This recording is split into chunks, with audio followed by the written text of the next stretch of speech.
we try to be nice to impress others. If niceness, genuine niceness is a choice you have made, I don't think it will be there. You keep on reminding yourself that niceness is the seed of good karma you're sowing from which you will benefit. Whether it benefits the other or no is secondary. Thought, speech and action, they have to be coordinated. One cannot be thinking something, saying something, doing something. And I think that is what is confusing the world today at large. We were taught as children that the friends you choose, they are not just, okay, you're studying together or you're just... They are going to influence your personality. So choose a school, choose friends where you are sure that it's your sanskars will be taken care of just because of the sangha ka rang that will happen automatically. Today, sometimes our criteria is different.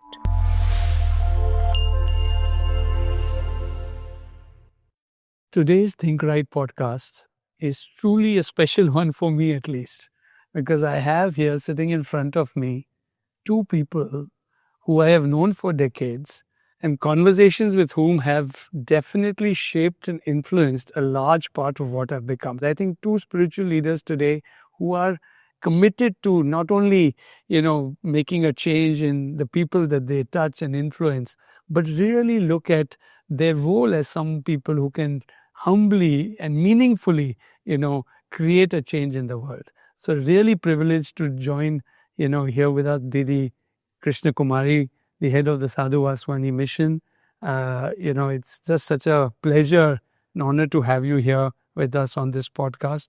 And of course, our ever radiant sister, BK Shivani, who's, really been such an inspiration to take this entire, conversations and thinking around what all we can do to larger audiences. Thank you, both of you, for being here. Today we're going to really go into, I think, different subjects. We are all here to have a conversation that I think can enable, send a message, create a conversation around some of the things we discuss amongst young people. I think, relative to the way the world looks at people who share knowledge or gyan, this is a much younger group of people sitting here. And I think, the ability to have a conversation in a language that young people understand and appreciate is something that we're going to try and do. I'll try and keep myself also as youthful, as possible. But maybe to begin with, Didi Krishna Kumari, your journey itself is something that is truly inspiring, and it'd be lovely for the audiences to know that how as a 3-year-old, when you came into the Sadhu Vaswani mission, and from that time till today, there's something that has driven you differently from, so many others, in this world. Take us a little bit through that journey, and the few moments in that journey that have, shaped you till we come to the present now, and then take it from here. I don't think I drove, because these are not relationships. They are eternal connections. So it's not that it just happened in this birth. That's what I believe. And of course, our parents, it was my very good fortune to be born in a family who were followers of Sadhu Vaswani, right from Pakistan. And they, in fact, supported Sadhu Vaswani's cause. The first building that was donated to Sadhu Vaswani, dedicated to him in Hyderabad, was by my grandfather. Oh. Because Sadhu Vaswani, when he became a fakir, the moment his mother passed away, because still his mother was alive, she would not allow him to get into that spiritual life. She would tell him, you do whatever you want, but you have to live a householder's life. You have to be with me, serve me, take care of me. And Sadhu Vaswani said, for me, my mother's word is a command. And he said, every youth should have 3 qualities: Matra Bhakti, Bhakti for God, and thirdly, Bhakti for the nation. And especially when he heard Sadhu Vaswani saying as early as 1913 that freedom is coming to India, sure as the sun rises in the east. But when freedom comes to India, India should not be found lacking. Otherwise, in fact, freedom, instead of being a cause to make us grow, progress, will bring us down. And therefore, Sadhu Vaswani, he wanted to pay attention to education. And he helped, my grandfather was very inspired by Sadhu Vaswani's words, and he also joined the cause. But then after partition, when they all migrated to India, of course, I was born in India. And our parents, as usual, they would go daily for the satsangs. And as we all believe that prenatal sanskars also play such an important role. And I was so fortunate that every day my mother would take me to the satsang. That was our routine, even before I was born. And in fact, when I was born, Sadhu Vaswani kept my name Krishna. Though my chatti name was Sita, but Sadhu Vaswani said, no, we will call her Krishna. And my parents were very happy. We used to keep coming to the satsang almost every day. And one day, and Sadhu Vaswani, whenever he would see me, that's what I was told. Many things I don't remember because I was too small. His eyes would sparkle. And it was his love that he would see me. He would always be having something to give me, to offer me, you know. And he would love to play with me. And when I was 3 years old one day, when we were going home, it was quite late in the night. And my parents said, now let's get back home. And just as a child, I didn't want to go home. So I started crying. You know, I picked up a tantrum and I said, no, we don't want to go home. Let's wait still longer. But they were dragging me home. And Sadhu Vaswani heard the sound of a child crying. And he said, who's the child? And they said, Krishan's parents are dragging her home and she doesn't want to go. And Sadhu Vaswani said, call the mother. And the mother went. And he said to her, let her stay here. My mother thought that maybe, you know, Sadhu Vaswani was doing it so that if she will tell me stay here, I'll say, no, I want to come home. It was like a Reverse psychology. Yes, reverse psychology. But when Sadhu Vaswani told me stay here, I was so happy. I stopped crying immediately and as if I felt it was my home. And I stayed that night so peacefully. And the next morning, my mother thought I would get a call that please come pick her up. But I was very happy. And the next day, Sadhu Vaswani said to her, pack her clothes and let her be here only. So that's how I started living there. That's why I say this is a eternal connection. It's not a bond. Bond is something that binds you. This is not a bond. I did it with all the freedom of choice that I had. It must be a past life connection. That's what I said. That is why you're feeling comfortable and connected at that age. And that is also why Sadhu Vaswani ji was looking at you, because he could recognize who the soul is. So he's not looking at the 3-year-old child. He's looking at the soul and he can recognize that purity and that divinity in the soul, and he knows that the soul belongs. And that's why, otherwise who will say to a 3-year-old Not child? that he recognized my purity. Maybe he felt I needed to become pure. No. That's why he took me. This is the past. You know why? Because if you have to need it to become pure, then it's a journey. Of course, it's a journey.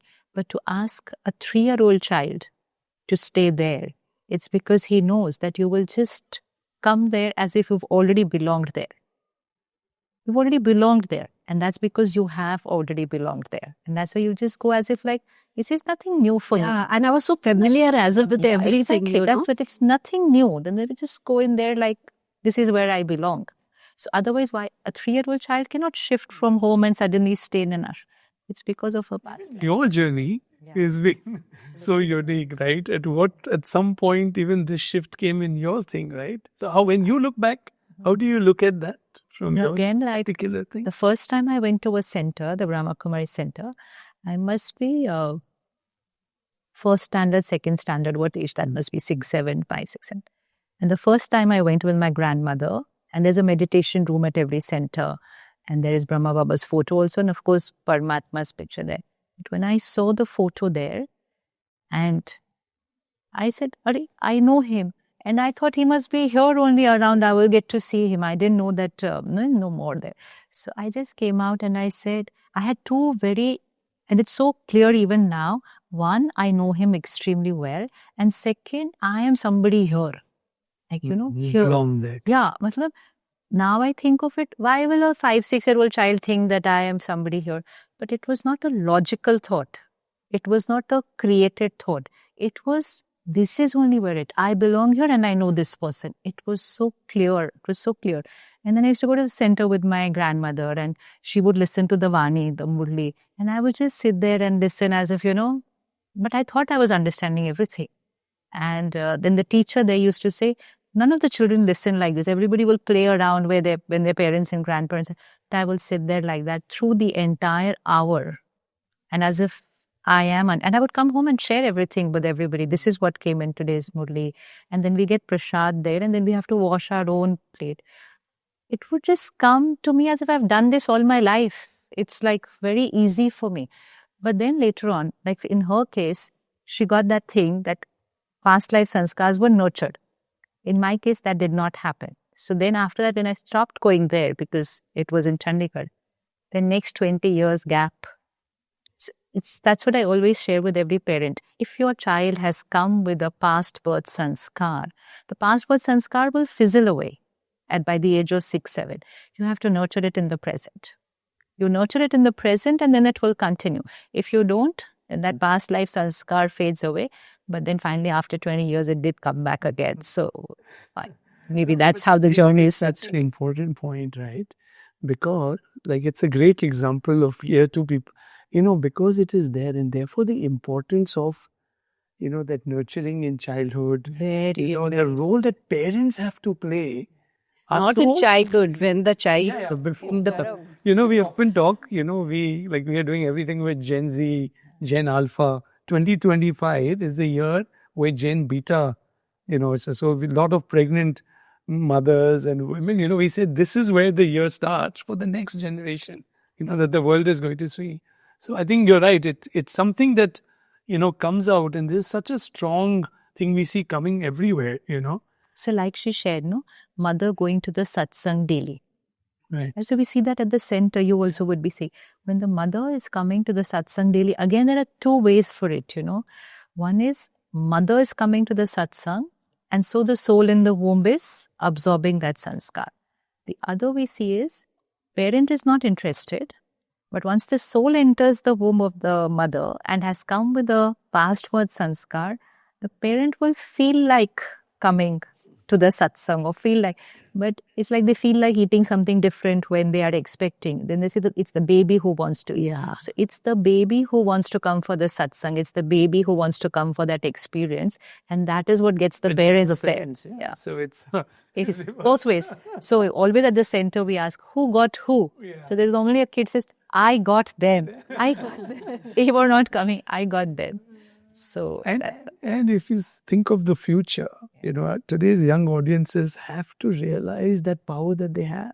Yes. They miss the fact that you come into the moment and it opens up. You can make a choice today and reset your life right now. Absolutely. As we are speaking, the last minute is gone. And how do you take control first of yourself? Just find a way to strengthen your inner self and you can be so much better. I think it's such a wonderful message. Today, parents believe that even if a child is small, we should give freedom to the child. Yes.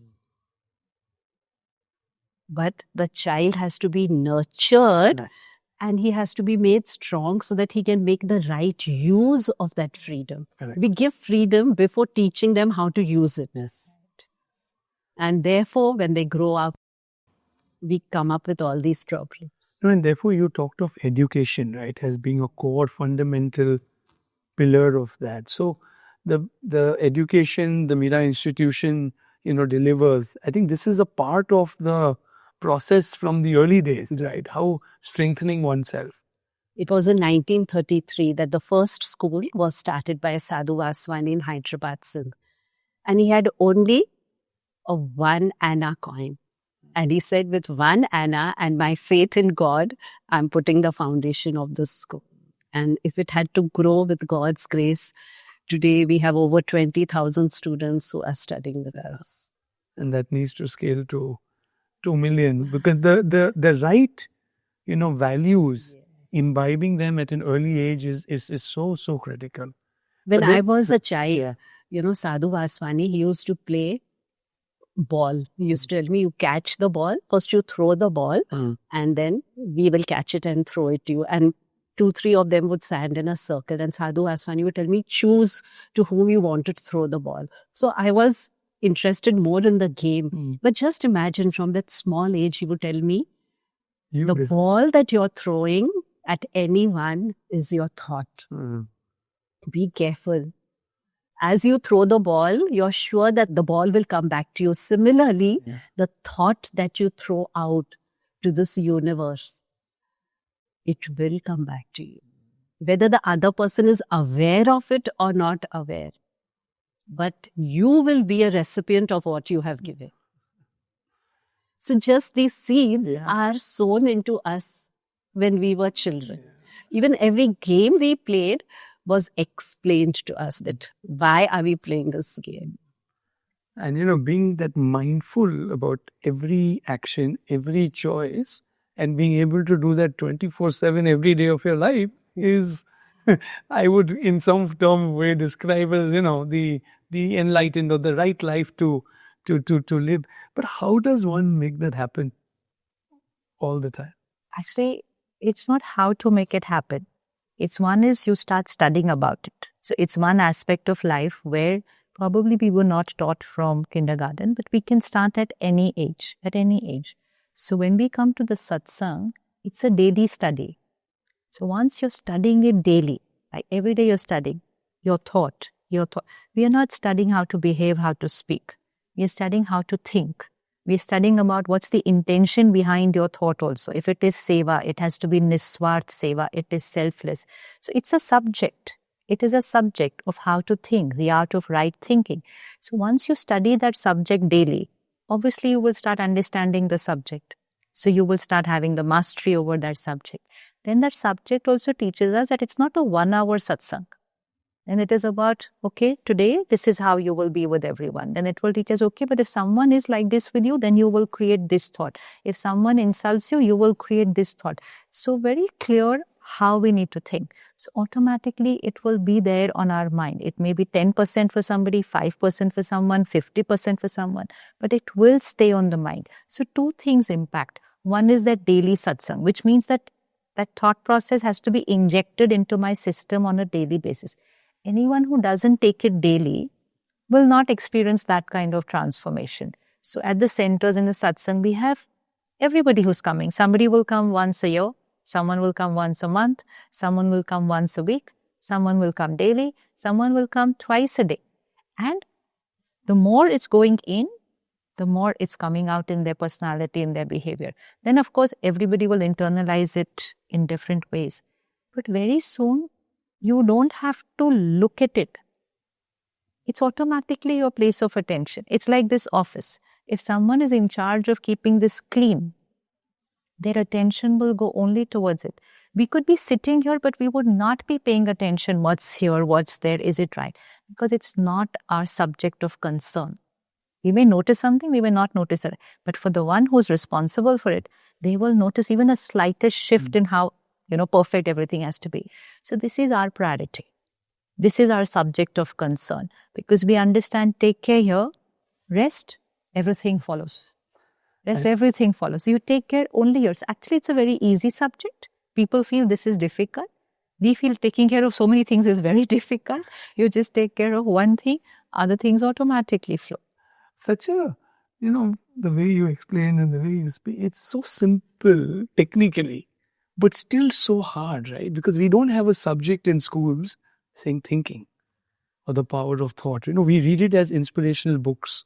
You will read it later in life. You will read it, in different ways. And it's not a part of your core curriculum. It is something that, gets added. And I must mention, because we're having this, Professor C.K. Pralad, some person who really thought about the vision for India. And I had a pleasure of working closely with him. And at that time, we met Prime Minister Modi, and a large part of, we had this discussion about India at 75 and now Amrit Kal and, Viksit Bharat and all of those discussions. And he was the world's number one thinker on a Thinkers 50 list that UK, releases, right? And I still remember, what does a world number one thinker mean, right? I mean, it's not even right thought, wrong thought, but how do they rate? Right? And we went detail. And he mentioned, he said, university should have a 101 on thinking. He was trying to build a curriculum, and he said, this is very important. But I mean, this is university. We are talking right at a, childhood, from day one, or maybe even from the time you are in the womb. The parents need to think, how do we think the power of thought? Right. How do we, take it? How did you keep it alive from 3, 4, of course, because you were in the environment? Spirituality is something very simple. Simplest. Actually, S of spirituality is simplicity.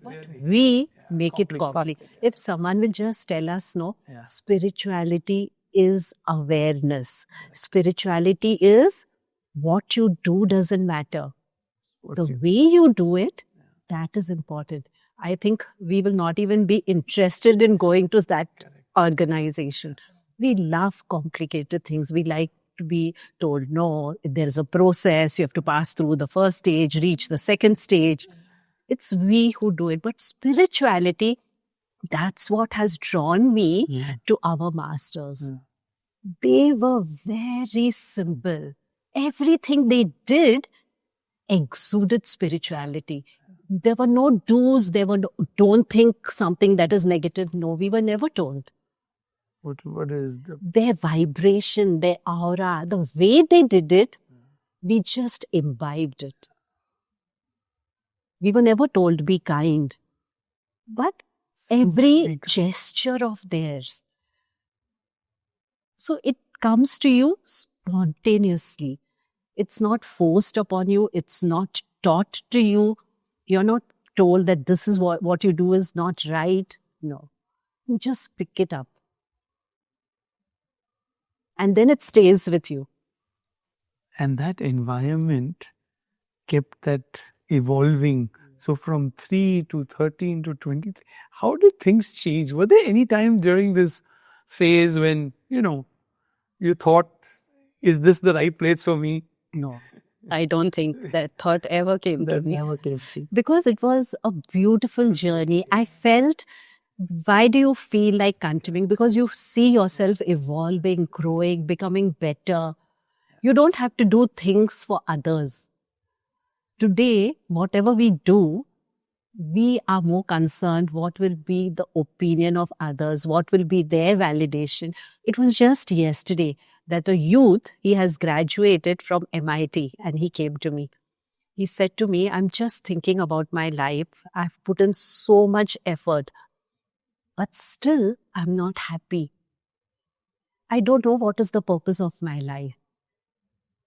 He said, every day my purpose keeps on drifting, depending upon the validation that I get. So today we live in a very superficial world. Even if we are kind to somebody, there is some ulterior motive within us. So we need to simplify our lives. We need to be, our mind, our heart should be at one plane. Our heart tells us, no, what you're thinking, what you're trying to do is not right. But we don't listen to our heart. The voice of the conscience. No, what you said is so important. I still remember this episode with Dada Jashan, where we were sitting with, you were also there, with a billionaire who's giving a lot. And he said, I give, but even my left hand doesn't know right give. And Dada didn't look. He said, yeah, that's a wonderful way to give. But, and he said, nobody knows. I give. And Dada said, yeah, but... And, and he told me, he said, he's not getting it, and then Dada said, but you know. So what you said is simple shift. It shifted a lot in my life. I mean, that one little thing, like what you say, that, how it is not, it's happening through you. I mean, everybody will take it in their own way. But what you said, actually making some of these shifts in life are simple. And it just has to hit somebody at the right time. What we are trying to see is how can, and when more we're and more surrounded by it, Yeah, then it it becomes becomes- spontaneous, So what is the importance of, therefore they say Sangat, right? Sang- Or the right people. How do young people, sometimes it's not their choice, right? So they go to a school, they go into parties, they go, whatever, you have to be a part. How can you choose? What does it take? Or is that important? Or can you be the one who can change others? How?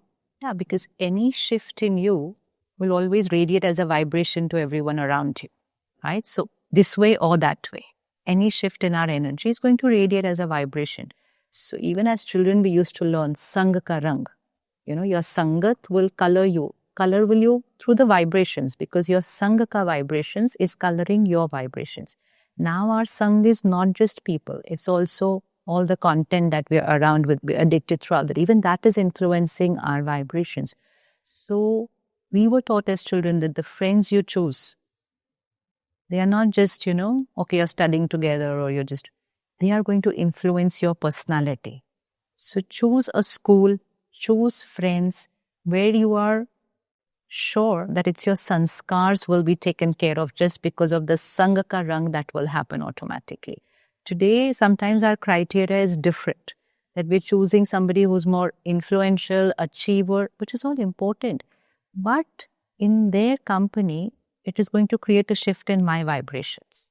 So choose your friend circle also carefully. Your socializing circle also has to be the one which will take you in a direction of a higher vibration. So if we keep that as our priority, then friends automatically will become at that same vibration.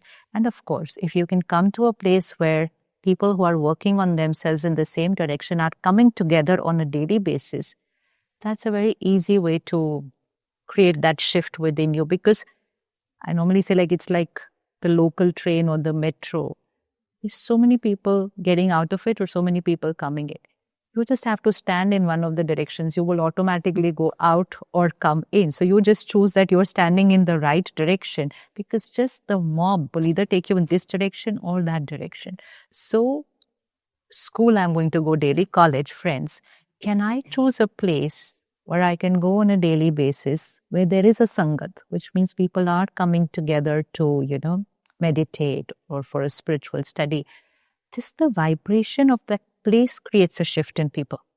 I've seen people, you also must have seen, they will take time to understand what is being shared, but just being there is energizing. And whatever, someone seva, someone wants Yes, to go and yes, work, everything, do something. anything. But involve yourself in a feel-good Yes. action with the right Absolutely. I would people. just say, at that age, which you were speaking about, children, the role of parenting is very important. Yeah. Because at that age, the choice is made by parents. So the role of the parent is very, very important. A child is like a tender plant. How we nurture it, how we make it grow. We have that freedom, we have that power only till a child is 5 years or 7 years of age. So we have to see that during that period, we make the plant strong. Once we have made the foundation strong, then he can go wherever he like. If his roots are strong, his foundation is strong, nothing will shake him. He will be true to his identity. There are many people whom we know, okay, they have to attend parties, they are businessmen, businesswomen, but deep inside, they are connected to their own identity. They do not adopt the identity of another. So that training That is the responsibility of parents, to nurture the plant and to make it strong to withstand any storm. And I think it's so needed in today's day and age, like what you said, there's so much content, so many things influencing. And then, of course, there are relationships that people get into. How do those relationships actually become stable? Right? Because today, young people, everyone is, I think the concept and definitions have changed, and it's different for different people. And I'm sure both of you must be hearing a lot of people, they're having challenges with keeping up a good, healthy relationship, right? So what would be a message to keep a good, happy, of course, one is a relationship between two people, two spouses, but also, intergenerational, with parents, with friends, with colleagues, Friends. teachers in a workplace. How does one look at relationships? Relationship is between two souls, actually. It is a relationship between two souls. And it's a relationship between the sanskars of the two souls.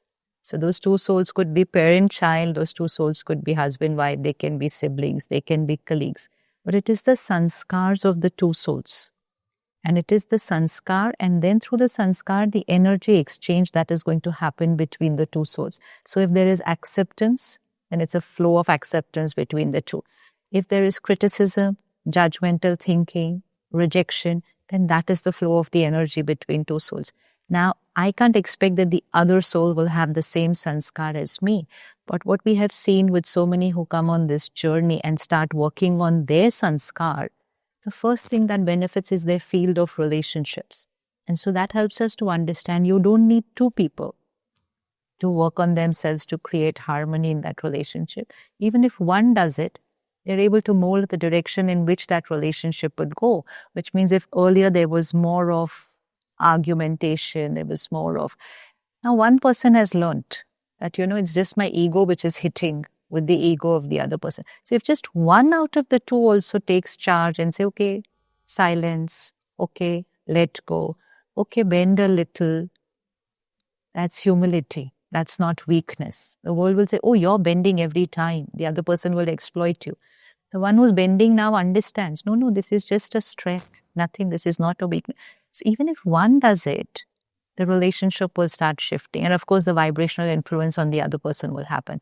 But one. So like Didi shared, that if parents are doing this at home, for children to imbibe that way of living, it just comes natural. It's not even taught, actually. It comes natural.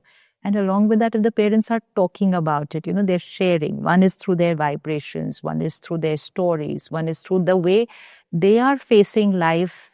I mean, today I feel every parent needs to share with their children how they are facing their situations in life. So that is going to help the child to understand that everybody has issues and we have the emotional resilience to face our issues so that the issue doesn't become so big for them.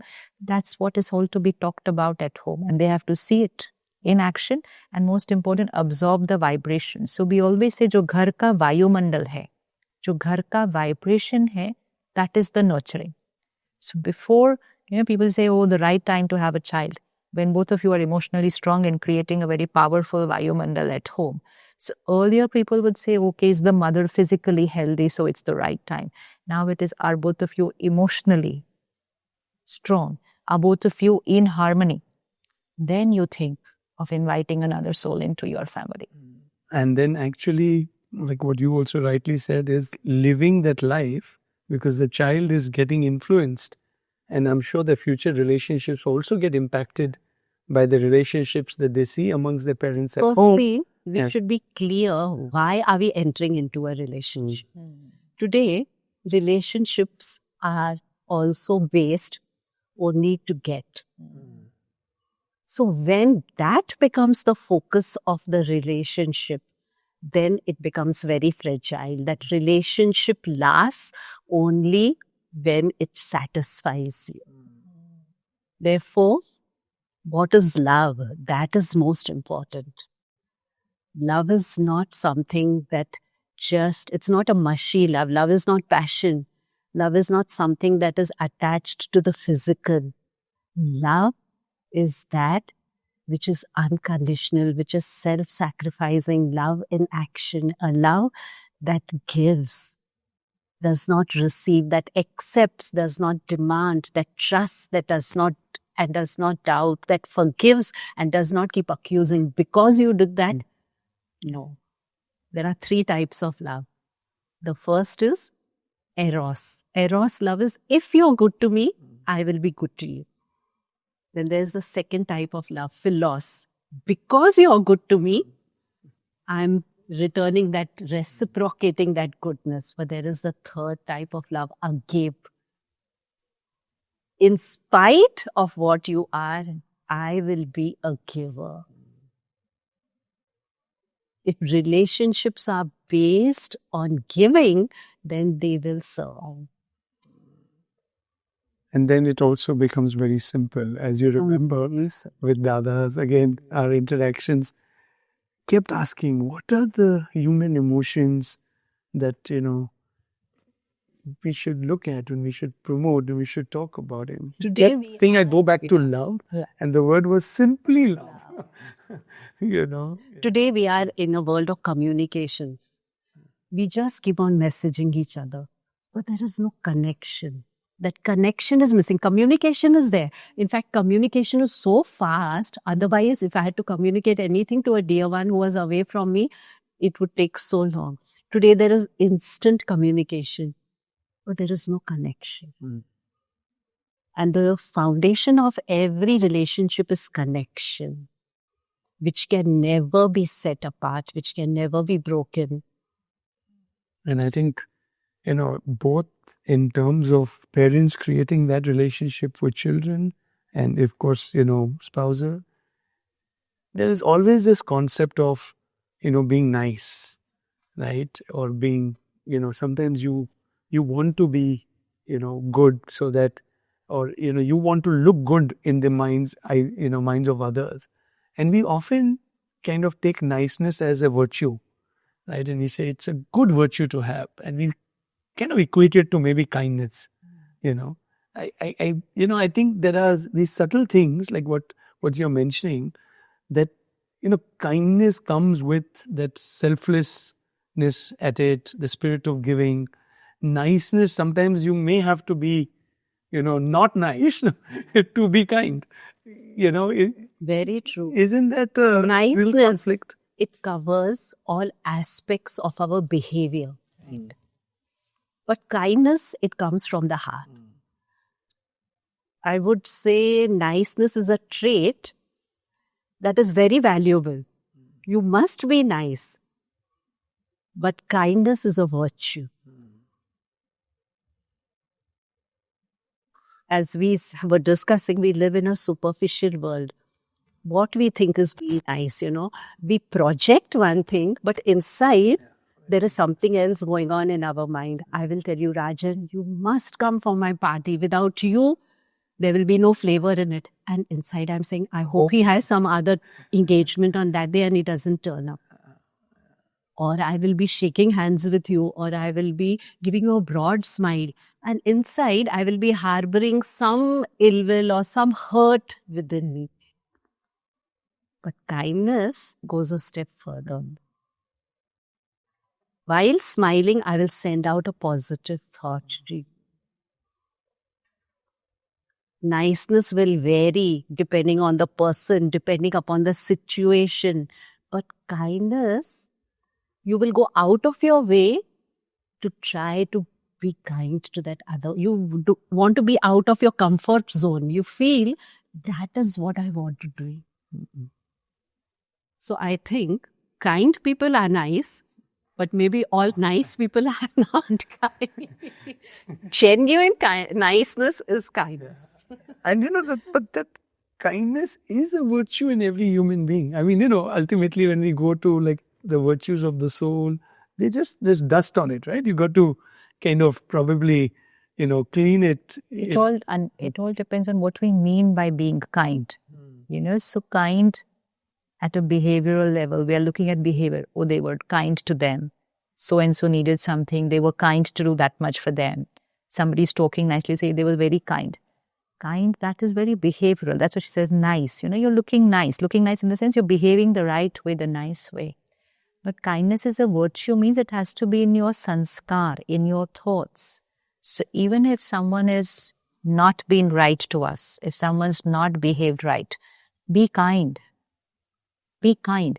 But if I create hurt, or if I create rejection, or if I internally am being critical about them, I'm not being kind. So what is kindness? The other one is emotionally depleted right now, and that's why they're behaving in a certain manner. Being kind means you create your blessing or your higher vibrational thought, and that will help them to energize. This is being kind. But if I am also getting affected by what they're doing and I create lower energy thought, then I'm being unkind because I'm radiating an energy to them which is going to add pain to their pain. So it's unkind, no, to add pain to somebody's pain. So it's in the way I'm thinking about the other person. And so niceness can be very superficial. Everyone's very nice to each other. But is it here? Or is it just here? And for that, first I have to be kind to myself. Unless I'm kind to myself, unless I'm creating my highest vibrational thought always, I will not be able to immediately do it when there is a stimulus or when there is some trigger there. So kindness will radiate as your vibration. Niceness will only come in your behavior, and that also after some time will not remain nice if the situation is not right according to you. So then we say, oh, this person was very nice. What happened to them today? Just today the situation was not favorable for continuing to be nice.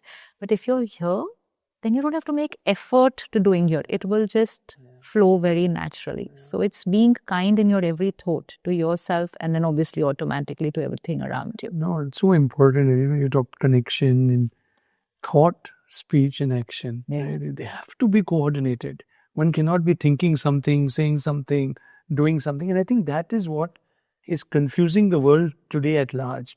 Sometimes people say, oh, and we are seeing a very vastly changing world, with new political leadership coming every day, people saying something in the morning, meaning something else. The world is getting more and more confused because you don't know whether someone is saying something is what they actually want to, act on, and whether that is actually their thought, because that is where, it all comes and starts from. So I think, but sometimes, navigating even these if things, it's their thought, na? So kindness means, even if I'm stressed right now, I'm not kind. In the sense, anything that's lower, I'm not being kind to myself right now. So how will I be able to radiate that kind vibration to anybody else? So if we look at parenting, parents are nice to their children, which means they'll do everything which is right. No parent can do anything which is not right. But because they're not taking care of their minds, they're not radiating that right vibration because they are stressed. So that's not being healthy for the child. So my parenting has to not be in my doing. My parenting has to come from here. So whether it's a parent to a child, whether it's a leader to an organization, a leader to the country, it's the same thing. Equation still remains the same. So the leader may say something with the purest intention, has the purest intention of implementing it, but then has to have that purest high vibrational thought always to be able to face all the challenges, face all the opposition, go through everything, and still remain on that highest vibrational intention within. So the one who's able to do that, then that authenticity will automatically radiate. So whether it's a parent to one child, or whether it's a leader to 1,000, or then a leader to millions. I think this, coming back to your journey, the larger part of your life, right? You spent with Dada V.P. Vaswani, and right through that entire journey, and then now, heading Sadhu Vaswani mission. I mean, what were some of those, anecdotes through that journey, some things that were very important to him that, he liked to send out as a message, that have really touched you, and things that you see, carrying forward and more relevant for today's generation. How do you think of that? Let me narrate you one incident when I was studying in school. Higher division, higher class. At night, Dada and a few of us, I was very fond of a game called Monopoly. I'm sure you must have heard about it. And we were sitting together and we were playing that game. And I was very excited. I was winning in the game and I was riding high because, I kept on winning all the important stations. And as a child, I was not a child, I was in school. I was really so excited about it, so happy, and I was jumping, dancing, And after 1 hour, 1.5 hour, all the stations were sold out. Even the last station I won. And now it was time to pack up. Mhm. And then we started packing up the game. I felt so sad. I said, what about all these stations that I've acquired and now they are just going into the box? And those words which Dada said to me, I remind myself every single day that this life is also a game. We are so busy. We are sweating. We are working, toiling so hard to try to go higher than someone else. But ultimately, whatever we acquire, we will leave here and go.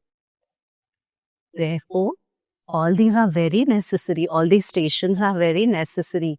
But also devote time to acquire that which will be useful to you. That's what is the philosophy of my life. Every day I ask myself, have you gathered even a little of that treasure? So even I said, no, our day-to-day life, when we sat with them, we ate with them, the way they ate, those were the ways they taught us. I remember once, Dada had come back from a program, and as usual, programs sometimes don't have time limit. We crossed, it was 3:34 when we reached home, and Dada had skipped his lunch. So I said to Dada, why not have a cup of tea? First Dada said, no, we'll have dinner at, early dinner. It's okay. Then I said, no, Dada. He said, are you hungry? I said, yeah, at least I'm hungry. He said, okay, bring a cup of tea. So I went and I made tea, and I also took some biscuits. In a hurry, khari biscuits were one of Dada's favorites. So I heated them and I took them for Dada. And Dada was enjoying the biscuits.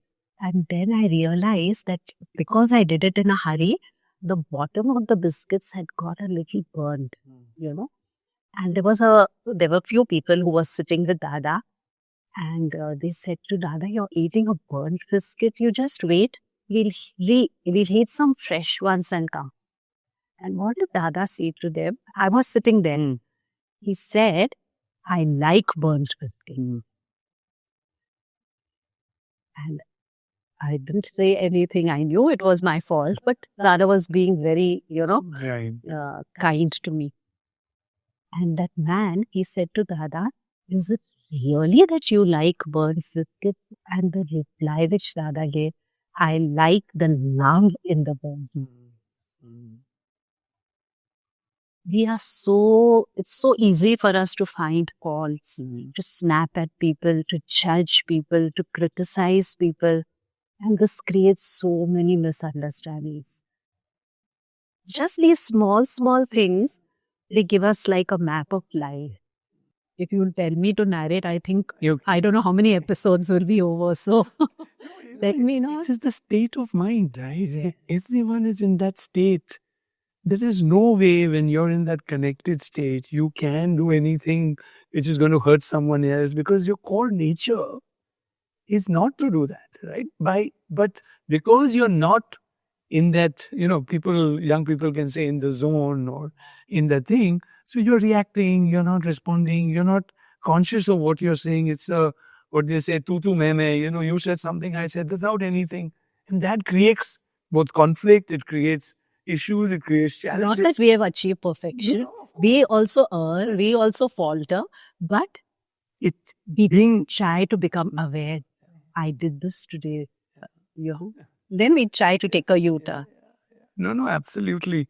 And I think you talked of the game just so that the most successful digital game, because our companies got into video gaming, is the Monopoly Go game, while doing globally in this last 1 year, which has done really well. But the essence of that is what you said, right? If that game ends with a reset and a restart every time, right? That really enables you to realize the game of life, and I think now maybe as I'm discussing why we got into video games, maybe there's a different reason to create the game of life that young people can actually play and learn these values, which actually differentiate one from what they should be, doing. But no, it's, as you said, this conversation with that can go, can go on. But now that, you're looking at the future and, you are traveling in the world, meeting, of course, so many followers that Dada had. And of course, now, building new ones over the thing. When you're looking at the future, how are you seeing yourself, in the next, decade, I don't 2 think decades, I'm doing anything to see myself. Yeah. No, not you. I mean, I'm saying, is there a core message? I'm coming more from that. Like, what is that larger core message that you think people should reach out to more and more people? Like, what is it that you feel means that much? I think if we just follow one thing, one simple word, awareness, it can change our life. Right? I just believe we should take one thing and just stick to it. Right. Our modern generation believes in change, believes in multitasking. Yes, all that but pick up one virtue, whatever appeals to you. And if you stick to it, each virtue will lead you to that one goal. The goal is one. Whichever path you take, awareness may suit me. There may be something else that suits you. But let us be true to one thing. And we will really see a radical change in our life. No, and the words awareness, someone will call it consciousness, someone will call it something, whatever word, because vocabulary anyway limits. But being in that, but staying in that is the challenge. Yes, that's why the word is take one word, take one value, and just hold on to one. So if you've chosen awareness, then it's awareness always. If you've chosen love, then you choose love. If anyone said, this is my nature, then nature has to be always. Nature doesn't change as per situations. So we just have to say, what is my nature? And use one word, kind, love, humility, anything. Because every one value will actually bring all the other values to you. Yeah. So if you choose kind, love, you will automatically accept people. You will automatically be compassionate. You will automatically be empathetic. Just have to hold one, but hold that always. Then it's not dependent on situations and other people. It's my nature. Doesn't matter what's happening around me. Only one. And it will integrate all other values into you. No, and it works with this generation. You were saying you look for a validation from people. If everyone around you actually attributes the same value to you, means you are in that state most of the time, because that's how people are perceiving you. And it could be as simple as what you said, loving, kind, anything, honest. But all your peer, whoever you're touching, should have that one thing. I think it's a great way to really think it, and if people describe themselves like that, like we were discussing the power of your own thought. If you say, I am loving, you will be loving. You will become, and you will find ways to say you will meet only the people who will enable you to love more, probably, and see how to. Our difficulty today is that we know so much of what is happening around us. But I don't know who is Christian. Yeah. I don't know myself. There is a movie. I read a trailer. I don't watch movies. I think the name you all will be knowing better. The Nanny Diaries. And the main character of that movie, her name is Anne. And she's called for an interview. And the first question that they ask her is, Anne, tell us who you are. And that girl, She's dumbfounded. She doesn't have a reply and she just runs out of that interview room. This is what is our condition today. We don't know who we are, what are our goals in life, what we actually want to be, what is my strength, where am I going? We really don't know these things.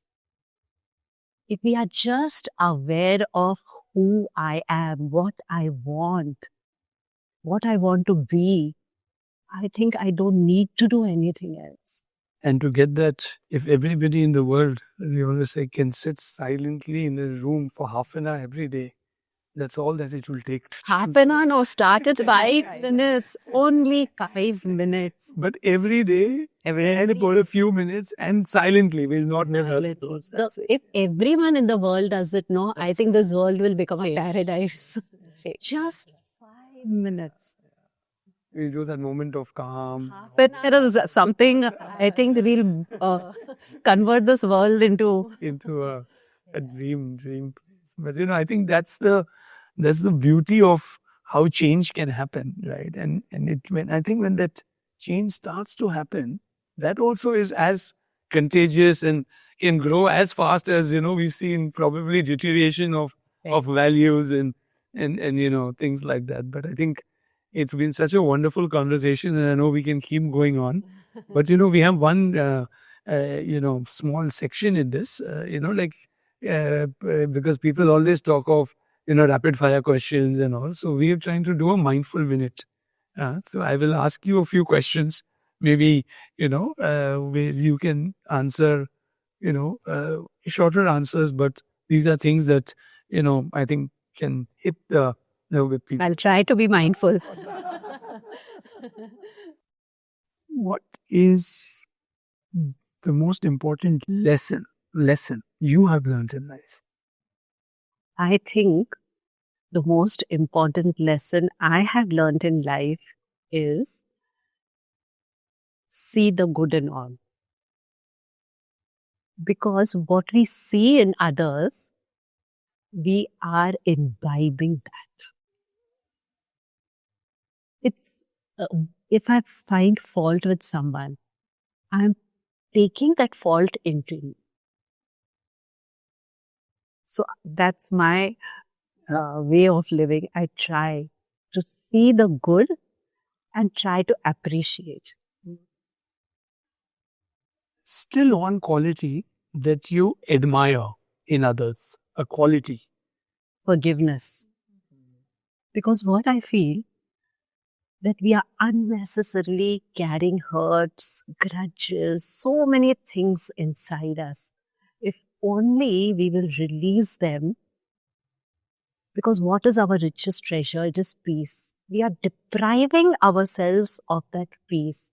All problems, whether they are individual problems, whether they are family problems, even whether they are work-related problems, global problems, if we adapt to this one attitude of let go, I think this world will become new. We've used the word kindness and niceness, a lot, right? How, when you have to tell somebody, I mean, of course, we discussed being kind from within in life. If you have to tell somebody, be nice, but still imply that they need to have kindness, how will you tell that person to be nice? You don't have to tell. Words don't count. I somehow believe it's our actions that will influence others. Words, they work at a very superficial level. So do an act of kindness. Do an act of kindness. And make them participate in that. Let them experience that same joy, that same thrill. And then they would like to repeat it. Another question, it is again related to the same subject. People also find it difficult to be nice. Right? Many people say we can't be nice, let alone being kind, just because of something they've carried. Why do you think it is difficult for people to be nice? Because I think we try to be nice to impress others. If niceness, genuine niceness is a choice you have made, I don't think it will be difficult. You keep on reminding yourself that niceness is the seed of good karma you're sowing from which you will benefit. Whether it benefits the other or no is secondary. Once you have that assurance that you're doing it for your own growth, for your own evolution, I think niceness will come naturally, spontaneously to you. And I can keep going on again with this, but I'm going to go to this one last question, and I want this to be I want you to give one word to describe Sister Shivani, and I want you to give one word to describe Krishna. Peaceful. Beautiful. What a wonderful thought. You can just hold on to that thought. Thank you.